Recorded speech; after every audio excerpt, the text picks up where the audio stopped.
Hello friends, welcome to our ADM online classes on YouTube channel NL psychological hub. I am Diksha Sharma. आज हम living world के second video में जो भी हमारा टॉपिक्स बाकी थे उनके बारे में डिस्कस करेंगे। Okay, let's start.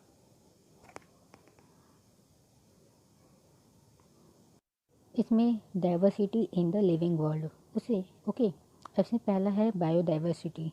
बायोडाइवर्सिटी क्या है? बायोडाइवर्सिटी मीन्स जैव विविधता। जीवों में पाई जाने वाली विभिन्नताओं की विशेषता को हम क्या कहते हैं? बायोडाइवर्सिटी। ठीक है, अब इसका एग्जांपल से हम समझने की कोशिश करते हैं। हम एक फॉरेस्ट हैबिटेट ले लेते हैं एग्जांपल में। ओके, तो हम इसमें देखते हैं कि जो फॉरेस्ट में आपको a number of a large of animals देखने को मिलेंगे। ठीक है, और एनिमल्स में आपको वैरायटी ऑफ एनिमल्स भी आपको देखने को मिलेंगे, वैरायटी ऑफ प्लांट्स भी देखने को मिलेंगे। कुछ एनिमल्स लार्ज होंगे, कुछ एनिमल्स जो होंगे वो स्मॉल होंगे। क्लियर? ठीक है, इसी प्रकार कुछ एनिमल प्लांट्स जो होंगे वो लार्ज होंगे, कुछ प्लांट्स जो होंगे स्मॉल होंगे, कुछ एंजियोस्पर्म होंगे, कुछ जिम्नोस्पर्म होंगे, कुछ मोनोकॉट्स होंगे, कुछ डाइकॉट्स होंगे। मिला कि इसमें ये है कि आपको इसमें variety of animals, variety of living organisms आपको एक ही हैबिटेट्स में देखने को मिल जा रहा है, जिनका कुछ रहन सहन जिनका अलग होगा, कुछ का खाने पीने का तरीका अलग होगा, कुछ का मॉर्फोलॉजी अलग होगा। ठीक है, इस सब वैरायटी जो होती हैं जिनकी विभिन्नताओं की विशेषताओं को ही हम क्या कह रहे हैं? बायोडाइवर्सिटी। क्योंकि लिविंग ऑर्गेनिजम्स के बारे में बात हो रही है यहाँ पे, तो हम इसलिए इसको क्या कहते हैं? बायोडाइवर्सिटी। जो कि एक दूसरे से क्या होते हैं, किसी न किसी कैरेक्टर्स में क्या होते हैं? डाइवर्स होते हैं। एक दूसरे से ये क्या होते हैं? डाइवर्सिटी को शो करते हैं। तो इसको हम क्या कर रहे हैं? बायोडाइवर्सिटी। आप भी देखोगे कि अपने आपके घर के आसपास जो होते हैं कई प्रकार के एनिमल्स आपको देखने को मिलते होंगे। तो इतने माइक्रो ऑर्गेनिजम्स जो होंगे जो आप बिना माइक्रोस्कोप के नहीं देख पाएंगे, लेकिन वो क्या होते हैं? आपके आसपास होते हैं। कुछ लार्ज एनिमल्स भी आपको देखने को मिलते होंगे। ठीक है, तो इनमें पाए जाने variety and types of organisms को हम क्या कहते हैं? बायोडाइवर्सिटी। अब नेक्स्ट सिस्टमैटिक्स क्या है? ये एक ब्रॉड ब्रांच है जिसमें हम लिविंग ऑर्गेनिजम्स की डाइवर्सिटी का क्या करते हैं? स्टडी करते हैं, अध्ययन करते हैं। मीन्स वो किस प्रकार से एक दूसरे से डाइवर्स हैं, वो किस प्रकार वो एक दूसरे से कैरेक्टर्स में अलग हैं, कि वो ये आप उनके कंपेरेटिव्स या इवोल्यूशनरी रिलेशनशिप के बेसिस पे हम इनका अध्ययन करते हैं। वो एनाटॉमी बेस पे भी हम करते हैं, फिजियोलॉजी के बेस पे भी किया जाता है, इकोलॉजी के बेस पे भी इनका कंपेरेटिव रिलेशनशिप देखा जाता है कि एक दूसरे से कैसे डाइवर्स है, एक दूसरे से कैसे अलग है। मीन्स वो ब्रांच जिसमें हम लिविंग ऑर्गेनिजम्स के डाइवर्सिटी का स्टडी करते हैं उसको हम सिस्टमैटिक्स ब्रांच या साइंस कहते हैं। अब जैसे कि एनाटॉमी बेस पे अगर देखा जाए तो फिशेस क्या होती हैं? रिस्पिरेशन जो होती है वो गिल्स के द्वारा करती हैं। अगर हम यहाँ पे ह्यूमन बींग्स के बारे में बात करें तो ह्यूमन बींग्स क्या करते हैं? लंग्स के द्वारा रिस्पिरेशन करते हैं। तो आप देख रहे हो कि इसमें हम रिस्पिरेशन फिजियोलॉजी के बेस पे डाइवर्स पाया जा रहा है फिशेस और ह्यूमन बींग्स में। तो इसी का अध्ययन जिस ब्रांच में करते हैं उसको हम क्या कहते हैं? सिस्टमैटिक्स ब्रांच कहते हैं। Okay, clear? एनसीईआरटी बेस पे जो भी मैक्सिमम एग्ज़ाम होती हैं, कभी कभी आपको सीधे आपको कुछ शॉर्ट फॉर्म दे देंगे और उससे बोलेगा कि इसका फुल फॉर्म क्या है, जिसमें ये दो मेन हैं। कभी भी आपकी कोई ना कोई एग्ज़ाम में आपको देखने को मिल जाएगा। ठीक है, ये इम्पोर्टेंस है, प्लीज़ इसको नोट डाउन कर लीजिए कि आईसीबीएन का फुल फॉर्म क्या है, पूछेगा सीधे। तो इसका फुल फॉर्म होगा international code for botanical nomenclature. ठीक है, और आईसीजेडएन का फुल फॉर्म क्या है? International code for of zoological nomenclature. International code of botanical nomenclature जो है वो बॉटनी के रूल्स, बॉटनिकल ब्रांच को डील करते हैं। ठीक है, उसके रूल्स, उसके रिकमेंडेशन, उसकी प्रोसीजर, उसकी प्रोसेस। ठीक है, इसी प्रकार ठीक है एनिमल्स का जो ब्रांच और रिकमेंडेशन जो डील करता है उसको क्या कहते हैं? ICZN means international code of zoological nomenclature. ठीक, अब देखिए जैसा अब हम नेक्स्ट नॉमेनक्लेचर के बारे में बात करेंगे। क्लियर? देखिए अभी तक जैसा कि कहा जाता है 1.7 से 1.8 मिलियन एनिमल्स को डिस्कवर किया जा चुका है, लिविंग ऑर्गेनिजम्स जो है डिस्कवर किए जा चुके हैं। और ऐसे भी कहा जाता है कि हज़ारों 10,000 15,000 एनिमल्स मतलब लिविंग ऑर्गेनिजम्स जो हैं जो खोजे जा रहे हैं डेली, और कुछ बाकी भी हैं। ठीक है, अब देखिए अगर हमको इतने मिलियन लिविंग ऑर्गेनिजम्स में कहा जाए कि पर्टिकुलर एनिमल्स को आइडेंटिफाई करे या उसको खोजे या उसका नाम दे, तो ये करना मुश्किल होगा हमारे लिए। इसके लिए कुछ सिस्टम्स या कुछ ब्रांच बनाए गए हैं जिससे हमको आसानी हो। तो उसमें पहला आपका नॉमेनक्लेचर है। ठीक है, इसमें ये कहा गया कि किसी एक एनिमल्स या किसी एक ऑर्गेनिजम्स को पूरे वर्ल्ड में उसको एक ही नाम से पहचाना जाए, एक नाम से जाना जाए। ठीक है, इससे आसानी होगा कि किसी भी वर्ल्ड में हम उसको अलग अलग नाम से नहीं पहचान के एक नाम से उसको जानेंगे। जैसे एग्जाम्पल आपका अनियन, अनियन का एक साइंटिफिक नेम दे दिया गया कि इसे एलियम सेपा कहते हैं। ठीक है, किसी भी वर्ल्ड में अगर एलियम सेपा कहा जाए तो लोग अनुमान लगा लेंगे कि हाँ अनियन के बारे में ही बात हो रही है, क्योंकि देखिए हर एक ऑर्गेनिजम्स का लोकल एरिया के हिसाब से उसका अलग अलग नाम रखा गया है। ठीक है, कई लोग उसको प्याज कहते हैं, कई जगह इसको कांदा कहा जाता है। ओके, लेकिन ऐसा नहीं है कि अब हमारे लोकल एरिया में इसको ये कहा जा रहा है प्याज, तो दूसरे लोकल एरिया में इसको प्याज ही कहा जाएगा।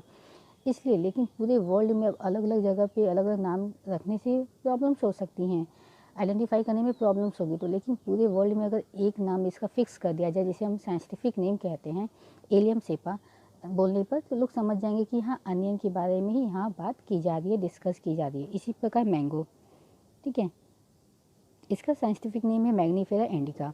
ठीक है, अब इसको हिंदी में हम लोग आम कहते हैं, कई लोग आंबा भी कहते हैं। तो इससे हम देखने को मिल रहा है कि हमारे अलग अलग लोकल एरिया के हिसाब से जो है चीज़ों का अलग अलग नाम रखा जाता है। इसको सिंपल बनाने के लिए इस नॉमेनक्लेचर ब्रांच को बनाया गया। ओके, बाइनॉमियल नॉमेनक्लेचर, ठीक है, या बाइनरी नॉमेनक्लेचर किसे कहते हैं। देखिए एग्ज़ाम के पॉइंट ऑफ व्यू से ये भी आपके मेन है।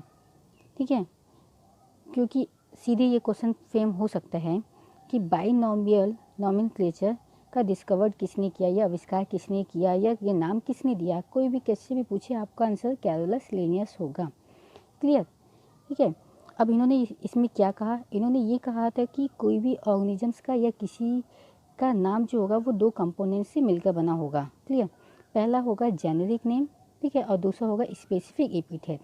ठीक है, जैसे एग्जांपल है होमो सेपियंस, इसमें जो होमो है, होमो आपका जेनेरिक नेम है और सेपियंस जो है आपका स्पेसिफिक नेम है। ठीक है, इसको एक साथ हम कहते हैं बाइनॉमियल नॉमेनक्लेचर।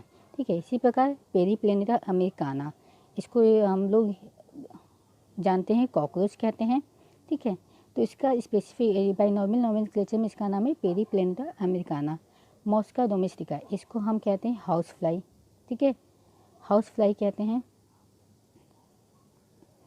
ठीक है, तो इस सिस्टम को हम क्या कहते हैं बाइनॉमियल नॉमेनक्लेचर। पहला आपका जेनेरिक नेम होगा, दूसरा स्पेसिफिक एपिथेट होगा।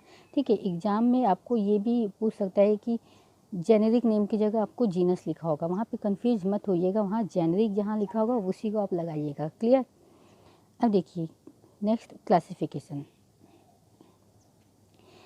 देखिए हमारे अब जैसा कहें कि 1.7 से 1.8 मिलियन ऑर्गेनिजम्स हैं। ठीक है, तो ऐसा तो नहीं कि सब एक जैसे होंगे। तो अब इनको, ठीक है, ईजी से पहचाना जाए तो इनके कुछ सिमिलर कैरेक्टर, कुछ डिफरेंट कैरेक्टर के हिसाब से, ठीक है, इनको क्लासिफाइड किया गया। ठीक है, इनको डिफरेंट ग्रुप में इनको क्लासिफाइड किया गया। इस सिस्टम को हम क्या कहते हैं क्लासिफिकेशन। ठीक है, ये जैसे कि अब हम कहें किसी प्लांट्स के बारे में हम बात करें या गुलाब के पौधे की बात करें, तो आपके माइंड में गुलाब के पौधे का इमेजिन बनने लगेगा, गुलाब का फूल, गुलाब की पौधे का लीव्स आपके दिमाग में इमेजिन होने लगा। जैसे हम ह्यूमन बींग्स की बात करें तो कॉमन सी बात है, आप ह्यूमन के बारे में आप सोचोगे, इसमें मेन फीचर आपका सिमिलर कैरेक्टर सबका है कि हाँ बैकबोन होना चाहिए, बॉडी हेयर्स होते हैं। ठीक है, एक्सटर्नल ईयर्स पाए जाते हैं। ये आपके मेन फीचर्स है जो आप फिक्स होते हैं, इनके कैरेक्टर्स फिक्स होते हैं, यूनिक फीचर होते हैं। तो इसके हिसाब से इनको क्लासिफाइड किया गया। इस सिस्टम को हम क्या कहते हैं क्लासिफिकेशन कहते हैं। टेक्सॉन, ठीक है, देखिए टैक्सॉन देखिए आपके ये भी मेन है, ठीक है, इसमें जो भी पॉइंट्स है सब मेन है वैसे। देखिए अगर एग्जाम में ये पूछे यूनिट ऑफ क्लासिफिकेशन क्या है, अब आपके ऑप्शन में अगर देखिए कैटेगरी भी दिया हो, टैक्सा भी दिया हो, रैंक भी दिया हो, ठीक है, तो आप टैक्सॉन लगाइएगा, ठीक है, या इन तीनों में से जो भी एक हो तो वहाँ पे आप कोई भी एक लगा सकते हैं। क्लियर। अब टैक्सॉन क्या है? टैक्सॉन वो ग्रुप है, मतलब लिविंग ऑर्गेनिजम्स का ग्रुप को हम क्या कहते हैं? टैक्सॉन। और प्लूरल में इसको टैक्सा कहा जाता है, ठीक है। अब देखिए कैटेगरी और टैक्सा में केवल इतना ही डिफरेंस है कि जो आपका टैक्सा है वो लिविंग ऑर्गेनिजम्स के ग्रुप को सीधे शो कर रहा है। जैसे यहाँ पे हम एग्जांपल लें, जीनस, ठीक है, और होमो, और ठीक है, होमो क्या है? एक ग्रुप ऑफ ऑर्गेनिजम्स को शो कर रहा है, होमो। और कैटेगरी क्या है? ये टैक्सा के स्टेटस या टैक्सा के लेवल को शो कर रहा है, ये जीनस। ये जीनस आपको क्या शो कर रहा है? कैटेगरी, ठीक है, कैटेगरी शो कर रहा है। और होमो आपको क्या शो कर रहा है? टैक्सा। क्लियर। ये दोनों वर्ड में आपको डिफरेंस समझ में आ रहा होगा, लेकिन ये इंटरचेंजेबल वर्ड है, सिनोनिम्स ही एक जैसे, ठीक है।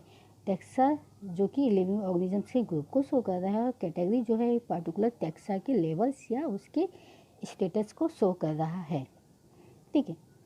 टैक्सोनॉमी, ठीक है। अब लिविंग ऑर्गेनिजम्स को उसके टैक्सा के हिसाब से उसको क्लासिफाइड करने की ब्रांच को हम क्या कहते हैं? टैक्सोनॉमी। ये एक ब्रांच है, ठीक है, ठीक है। जिस विज्ञान में हम लिविंग ऑर्गेनिजम्स को उसके टैक्सा में उसके लेवल्स के हिसाब से उसको क्लासिफाइड कर रहे हैं, उसको हम क्या कर रहे हैं? टैक्सोनॉमी, ठीक है। टैक्सोनॉमी हमें हम क्या करते हैं? क्लासिफिकेशन की प्रिंसिपल्स और प्रोसीजर का अध्ययन करते हैं। किस बेसिस पे इसको क्लासिफाइड किया, किस टैक्सा में इसको रखा गया। अब टैक्सोनॉमी कैटेगरी क्या है? जैसा कि मैंने पहले बताया आपको कि जो टैक्सा के लेवल्स को शो कर रहा है उसको हम क्या कर रहे हैं? कैटेगरी। तो अब इसी प्रकार जो हम सभी टैक्सा के कैटेगरी को एक सीक्वेंस में लगाते हैं तो उसे हम क्या करते हैं? टैक्सोनॉमी कैटेगरी, ठीक है। अब ये सीक्वेंस में असेंडिंग और डिसेंडिंग सीक्वेंस में अरेंज करना, ठीक है, असेंडिंग या डिसेंडिंग में अरेंज करना, इसको हम क्या करते हैं? हायरार्की। क्लियर। इसको हम करते हैं हायरार्की, ठीक है। स्टेप वाइज जो ये अरेंजमेंट हम कर रहे हैं, ठीक है, उसको हम क्या करते हैं? टैक्सोनॉमी हायरार्की, ठीक है। जैसे आपको मालूम होगा सबसे ऊपर किंगडम, फाइलम होता है, class, order, family, genus and last पर स्पीसीज। क्लियर।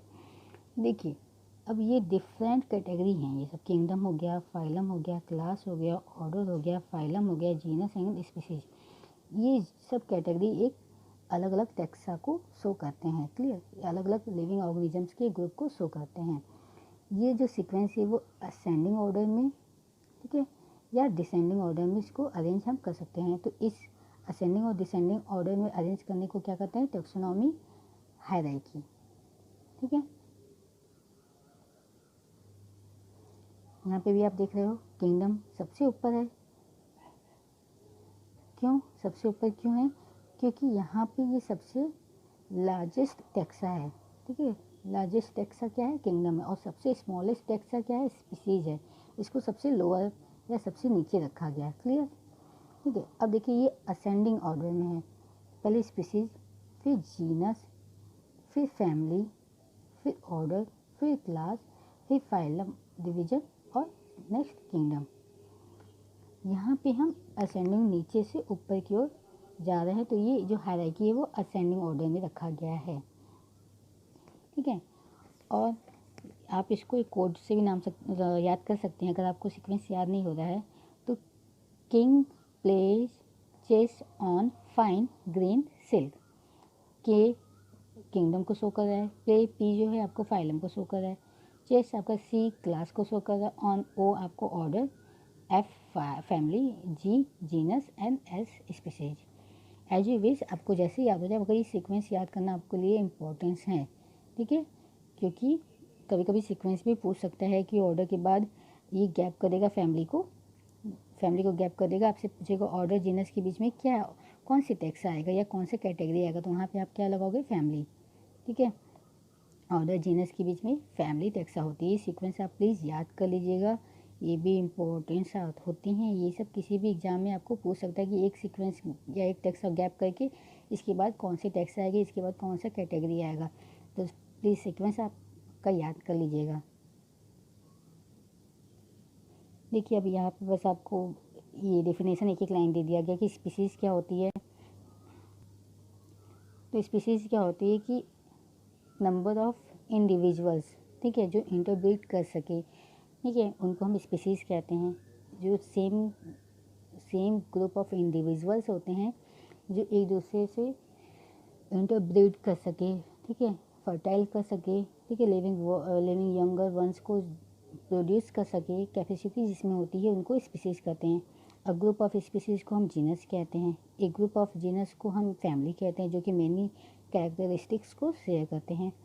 एक order family, group of family को हम क्या कहते हैं, ऑर्डर कहते हैं। ठीक है, और जो सिमिलर फैमिली को कंसिस्ट करते हैं, ग्रुप ऑफ ऑर्डर को क्लास कहते हैं। एंड ग्रुप ऑफ क्लास को, जो डिफरेंस ग्रुप क्लास होते हैं, उनको हम क्या कहते हैं, phylum. And last one kingdom, जब से सबसे लार्जेस्ट टैक्सोनॉमी ग्रुप होते हैं। ठीक है, अभी हमारा बायोटिक एंड अबायोटिक। ठीक है, बायोटिक क्या है, किसी इकोसिस्टम में देखिए दो ही चीज़ें दो होते हैं, बायोटिक एंड अबायोटिक। तो पहला बायोटिक जो होते हैं वो लिविंग ऑर्गेनिजम्स के ग्रुप को शो करते हैं। ओके, जिससे कि उसमें प्लांट्स आपके आएंगे, एनिमल्स आएंगे, अब उसमें भी ऑटोट्रॉप्स, एट्रोट्रॉप्स, ठीक है, fungi, bacteria, living organisms components को हम क्या कहते हैं, बायोटिक, जो कि इकोसिस्टम को इफ़ेक्ट करते हैं। ठीक है, ऐसे फैक्टर जो लिविंग ऑर्गेनिजम्स हों उनको हम क्या कहते हैं, सीधे बायोटिक। और अबायोटिक क्या होते हैं, नॉन लिविंग, ठीक है, नॉन लिविंग फैक्टर्स या नॉन लिविंग ग्रुप्स जो होते हैं उन्हें अबायोटिक कहते हैं।